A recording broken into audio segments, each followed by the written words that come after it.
ঘুম থেকে উঠে মানুষ নামাজ কালাম পড়ে আল্লাহর নাম নেয়। একজন আছেন উনি প্রথমে আমার নাম নেন। না না, আমি সকালবেলা উঠে আল্লাহর নাম নেই। তার নাম জপ করে কি সওয়াব হবে নাকি, গুনাহ হবে উল্টা?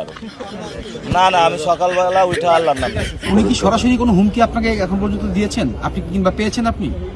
ওই যে বলে যে বাসায় আসো, এটা মিথ্যা হবো, ওইটা বলে যদি ঘুম করে ফেলে।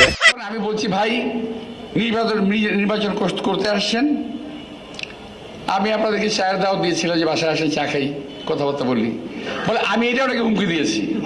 মির্জা আব্বাস ভাইয়ের আজকে বিবাহ বার্ষিকী।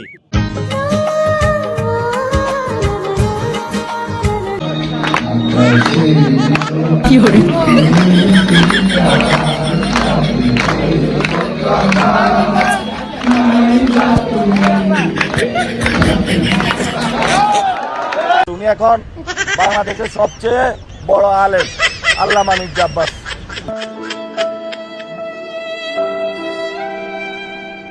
মানে ভাবটা এরকম যে আমাকে মারে না কেন, আমাকে মারে না কেন, তো আমি তো ওই জায়গায় যাবই না।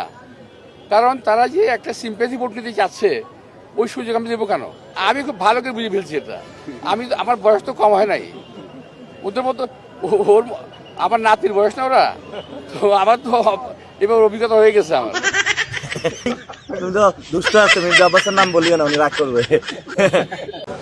এই যে কাগজের বাঘ, বেলুন ফুস করে ফুটা হয়ে যাবে, নাম জানেন আপনারা? এই আপনি তো দুষ্ট আছেন। তারেক রহমান, ওনারা ভয় পাওয়ার কোনো কারণ নেই। নাসিরউদ্দিন পাটোয়ারি তারেক রহমানকে কাগজে বাঘ বলেছে গতকাল 4টায় শহীদ মিনারে। এটার বিষয়ে আপনার কোনো মন্তব্য?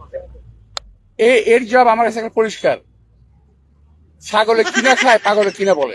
আমার মনে হয় তো তারেক রহমানও বিপদে আছে এই মির্জা আব্বাসকে নিয়ে, ঠিক খুবই বিপদে আছে। আব্বাস ভাই, সবাই বলছে আপনি অনেক ধৈর্যের পরিচয় দিচ্ছেন, অনেক স্লেজিং এর মুখে আছেন, আপনি আসলে বিষয়টা কিভাবে ম্যানেজ করছেন? এটা আমি মনে করি যে আল্লাহ তাআলা আমার একটা পরীক্ষা নিচ্ছেন, এবং আমি চাই যে আল্লাহ তাআলা যেন আমার ধৈর্য দ্বারা পরীক্ষাটা ইলেকশন মতো রাখেন। নাসিরউদ্দিন পাটোয়ারি আপনাকে নিয়ে অনেক কথা বলছে। আমি চিনি না ভাই, আমি চিনি না ওরে। আপনাকে নিয়ে অনেক আমি ওর কাউকে চিনি না। অনেক মানুষ অনেক কিছু আমাদেরকে বলেছে, এই কয়েকদিন আমরা অনেক যন্ত্রণা সহ্য করেছি, কিন্তু এই যন্ত্রণাগুলোকে আমরা সবাইকে ক্ষমা করে দিলাম। আমরা তাদেরকে ফুল দিয়ে বরণ করে নিব।